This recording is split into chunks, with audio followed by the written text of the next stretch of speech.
ప్రేక్షకులకి నమస్కారం. గోపురానికి స్వాగతం.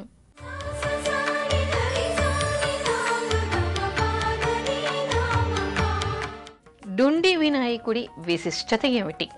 కాశీక్షేత్రంలో అన్నపూర్ణేశ్వరి విశ్వేశ్వరుడి ఆలయానికి వెళ్ళేప్పుడు ప్రధాన ద్వారం దగ్గర ఎడమవైపుగా ఈ విఘ్ననాయకుడు ఉంటాడు. ఈయన పేరు డుండి వినాయకుడు. ఆయనకున్నటువంటి అనేక రూపాల్లో ఈ రూపం ఒకటిగా చెప్తారు. అక్షమాలాం కుఠారంచ రత్నపాత్ర స్వదంతకం దత్తే కరైర్ విఘ్నరాజో డుండినామా ముదేస్తునః. అంటే ఇక్కడ డుండి వినాయకుడు మనకి చతుర్భుజాలతో కనపడతాడు. ఒక చేతిలో ఈయనకి అమృత కలశం ఉంటుంది, మరో చేతిలో పాశం ఉంటుంది, మరో చేతిలో శక్తి దండం ఉంటుంది, ఆ తర్వాత మరొకటి ఆయనకి అభయహస్తం. ఈ విధంగా మనకి డుండి వినాయకుడు కనపడతాడు. అయితే ఈయన విశిష్టత ఏమిటి అనేటువంటిది చాలా గొప్పగా చెప్తాడు. స్కాంద పురాణంలో సాక్షాత్తు విశ్వేశ్వరుడే డుండి వినాయకుడితో అనేటువంటి మాటలు మనకి కనిపిస్తాయి. అయితే నాకే ఇక్కడ స్థానం కల్పించడానికి నువ్వు అనేక ప్రయత్నాలు చేశావు, ఎవరు నిన్ను ఇక్కడ పూజిస్తారో వాళ్ళకి మోక్షం కలుగుతుంది అంటే ఎవరు ఏ విధంగా పూజించాలి అనేటువంటి విషయాన్ని కూడా చాలా వివరంగా చెప్పబడింది. ఎవరు కాశీనగరానికి వస్తారో, ఎవరు కాశీ నివాసం చేస్తారో వాళ్ళు నియమబద్ధంగా మణికర్ణికలో స్నానం చేసి పితృదేవ ఋషి రుణాలన్నింటినీ కూడా తర్పణాలు వదిలి వాళ్ళ రుణాలు తీర్చుకొని ఆ తర్వాత వచ్చి నిన్ను దర్శించి తర్వాత నన్ను దర్శించాలి.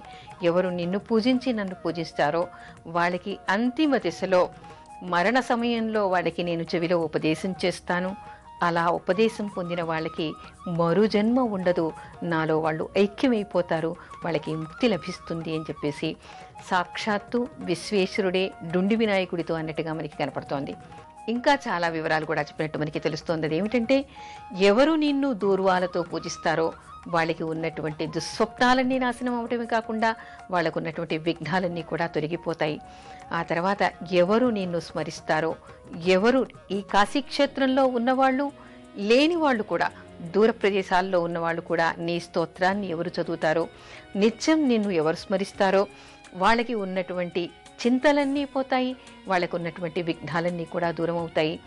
వాళ్ళల్లో ఉన్నటువంటి మార్పు ఏమిటంటే ఎవరైనా కూడా తప్పుదారిలో అంటే తెలియకుండా కూడా తప్పులు చేసేటువంటి వాళ్ళు, ధర్మాధర్మ విచక్షణ లేని వాళ్ళు ఉంటారు, వాళ్ళకి ధర్మ చింతన కలుగుతుంది, సరైన మార్గంలో వాళ్ళు నడుస్తారు. అలా నడవటం వల్ల వాళ్ళకు ఉన్నటువంటి విఘ్నాలన్నీ కూడా తొలగిపోతాయి. ఆ తర్వాత ఎవరైతే కాశీక్షేత్రంలో ఉంటారో, ఎవరు కాశీక్షేత్ర దర్శనానికి వస్తారో వాళ్ళంతా కూడా ముందుగా నిన్ను దర్శించకుండా నన్ను దర్శిస్తే వాళ్ళకి ఎలాంటి ఫలితం ఉండదు, నిన్ను ముందుగా దర్శించుకోవాలి. అంతేకాదు మరో విషయం కూడా ఇక్కడ చెప్తాడు. ఏమిటంటే మంగళవారం చవితి వచ్చినప్పుడు ఎవరైతే కాశీలో ఉంటారో వాళ్ళు తప్పనిసరిగా నిన్ను పూజించాలి. నిన్ను పూజించడం వలన వాళ్ళకి సకల మంగళాలు కలుగుతాయి, అంటే శుభాలు కలుగుతాయి వాళ్ళకి. ఆ తర్వాత మరొకటి కూడా చెప్తాడు. ఏమిటంటే మాఘశుద్ధ చవితి రోజు ఎవరు నిన్నైతే దుర్వాలతో పూజిస్తారో, ముఖ్యంగా తెల్లని నువ్వులతో లడ్డూలు చేసి నీకెవరు సమర్పిస్తారో, ఎవరు నక్తం పాటించి నీకు పూజిస్తారో, నక్తం అంటే పగలంతా ఉపవసించి సాయంత్రం చంద్రోదయ దర్శనం అయిన తర్వాత వినాయకుడికి, ఇక్కడ డుండి వినాయకుడికి ఎవరు పూజ చేసి నువ్వులతో కలిపినటువంటి అంటే తెల్ల నువ్వులతో చేసినటువంటి లడ్డూలు ఎవరు నైవేద్యం పెడతారో వాళ్ళకు ఉన్నటువంటి సకల దోషాలు పోతాయి, సకల విఘ్నాలు కూడా తొలగిపోతాయి.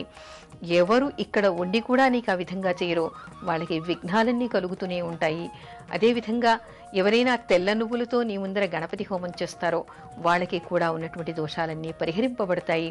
ఇక్కడ నీకు ప్రాముఖ్యత, నువ్వు అందరినీ కాపాడుతూ ఉంటావు, ఇక్కడ రక్షణ భాగం నీకు ఇస్తున్నాను, అందుకని నువ్వు ఇక్కడికి వచ్చిన వాళ్ళందరినీ కూడా రక్షిస్తూ ఉంటావు, వాళ్ళ విఘ్నాలన్నింటినీ కూడా తొలగిస్తూ ఉంటావు. కాశీ క్షేత్రానికి వచ్చినటువంటి ప్రతి వ్యక్తి కూడా అంటే ప్రతి భక్తుడు కూడా ముందుగా నిన్ను పూజించాలి, నీ అనుజ్ఞను పొందాలి, ఆ తర్వాతే నన్ను దర్శించాలి. అందుకని ప్రతి భక్తుడు కూడా కాశీక్షేత్రానికి వెళ్ళినప్పుడు ముందుగా డుండి వినాయకుడిని పూజించుకుంటే వాళ్ళ విఘ్నాలన్నీ తొలగిపోతాయని భావించవచ్చు.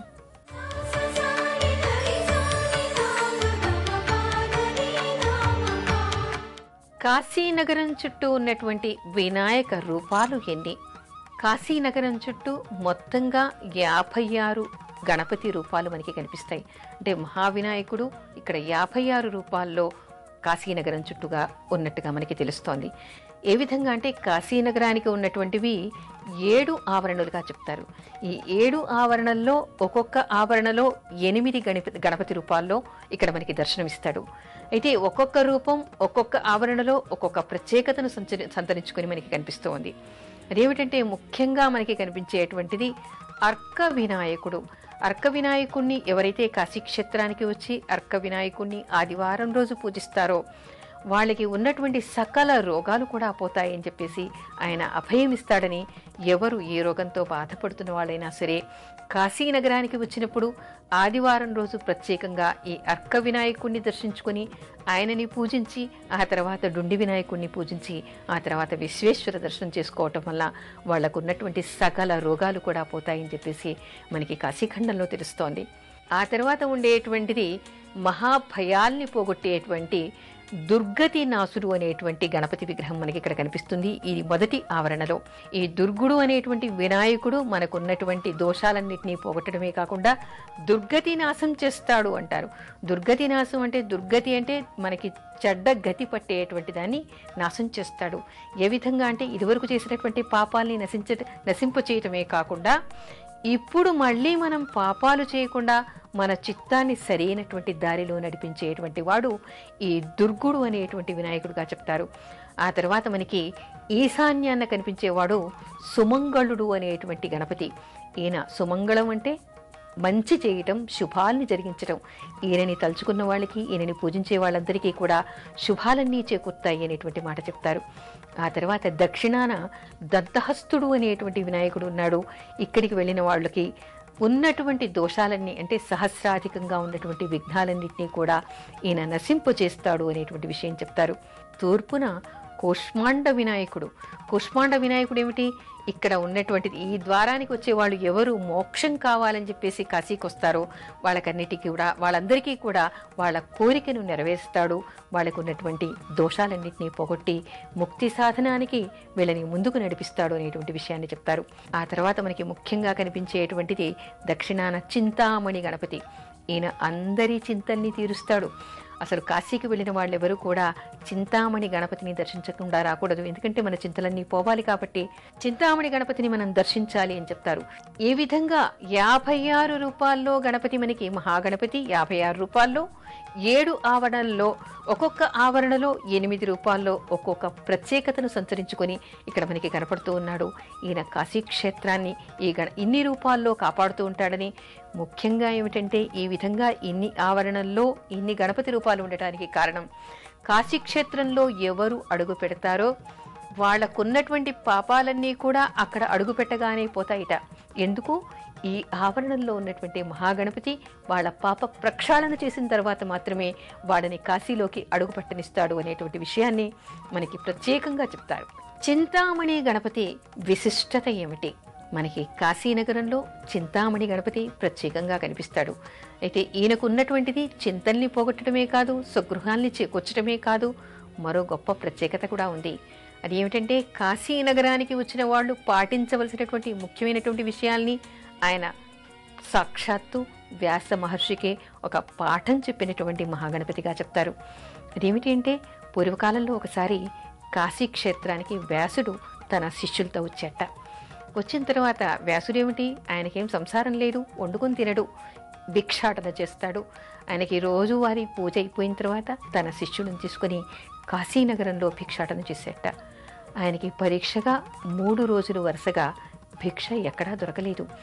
ఏ ఇంటికి వెళ్ళినా కూడా ఏదో ఒక అటంకు. ఈవేళ మేము వేయకూడదని కొంతమంది, ఈరోజు పితృకార్యం కాబట్టి వేయమని కొంతమంది, అలా ఏ ఇంటికి వెళ్ళినా కూడా ఆయనకి భిక్ష దొరకలేదు. 3 రోజులు కూడా ఉపవసించారు.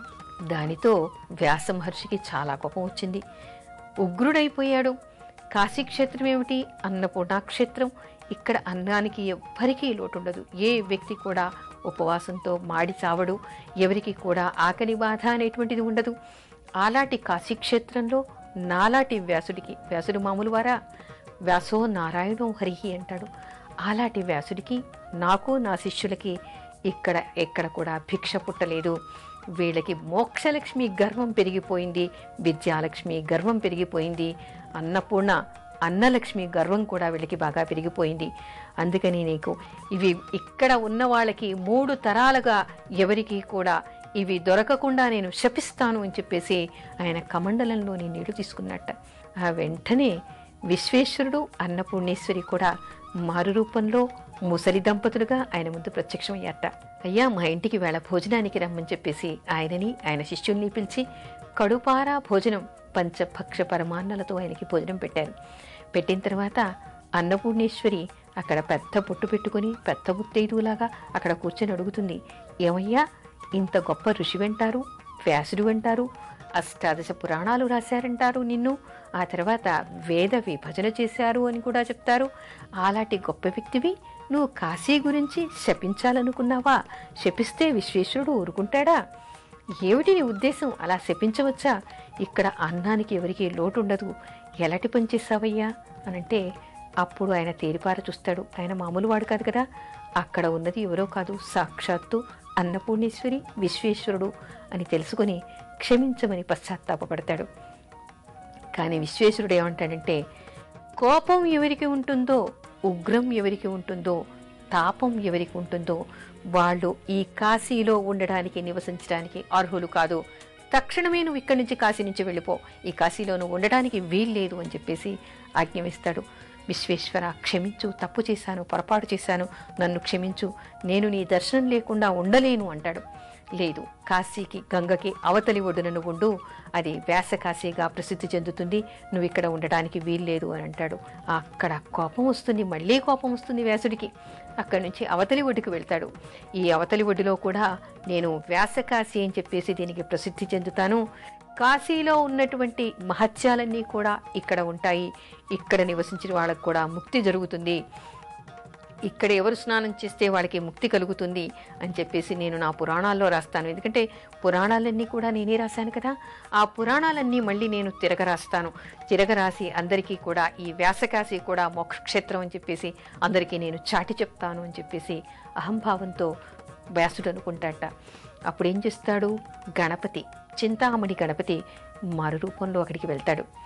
అయ్యా, మీరు రాస్తారు కదా, మహాభారతం రాసినప్పుడు మహాగణపతి లేఖకుడుగా ఉన్నాడు, అలాగే మళ్ళీ మీరు రాయబోయేటువంటి పురాణాలకి నేను లేఖకుడిగా ఉంటాను. ఇక్కడ నేను ఒక విద్వత్తు కలవాడిని, నేను మీరంత వేగంగా చెప్తే నేను అంత వేగంగా రాస్తానని చెప్పేసి ఈ మారువేషంలో ఉన్నటువంటి చింతామణి గణపతి అక్కడ రాయడానికి కూర్చుంటాడు. ఆ రోజు ఏమిటంటే వ్యాసుడికి శరీరంలో అస్వస్థతగా ఉందిట. అటు ఇటు బయటికి వెళ్ళటం, లోపలికి రావడం లాంటివి చేస్తున్నాడు. ఉదరంలో ఆయనకి బాగా పోట్లు లభించాయి. ఆ తర్వాత ఆయన కూర్చోలేని స్థితిలో విసుక్కుంటూ ఉంటాడు. గణపతి చిలిపిగా ఆయన్ని ప్రశ్నలు వేస్తూ ఉంటాడు. అయ్యా, మోక్షం అన్నారు కదా, మరుజన్మలో ఏమవుతారు, ఇక్కడ చచ్చిన వాళ్ళకి ఏమవుతుంది అంటే కుక్కై పుడతారు, గార్ధమై పుడతాడు అని విసుగుతో, అసలు ఆయన కోపంతో ఉన్నాడు, అనారోగ్యంతో ఉన్నాడు, విసుగుతో ఆ మాటలు అంటాడు. ఓహో, అదే మాట నేను ఇక్కడ రాస్తున్నాను. అంటే ఇక్కడ చనిపోయిన వాళ్ళకి గార్ధమం అవుతారు, ఆ తర్వాత ఇక్కడ చనిపోయిన వాళ్ళు కుక్కై పుడతారు. బాగుంది, మరి మీరు ఇప్పుడు అనారోగ్యంతో ఉన్నారు, మీరిక్కడ మరణిస్తే కూడా మరుజన్మ గార్ధమా సునకమా, ఏ జన్మ ఎత్తుతారు మీరు అని చెప్పేసి ఈ చింతామణి గణపతి బ్రాహ్మణ రూపంలో ఉండి ఆయనను అడిగేసరికి వ్యాసుడు మామూలు వాడు కాదు కదా, ఆయన కూడా ఒక మహాతపస్వి. అప్పుడు తేరిపార చూస్తాడు ఈ బ్రాహ్మణ్ణి. ఓహో, నువ్వెవరో కాదు, చింతామణి గణపతివి, నేను తెలుసుకున్నానయ్యా, నువ్వు నాకు విఘ్నాలు కలగచేయటానికే ఇక్కడికి వచ్చావు. ఇప్పుడు నాకు విశ్వేశ్వరుడు కనువిప్పు కలిగించాడు, నేను చాలా పొరపాటు చేశాను.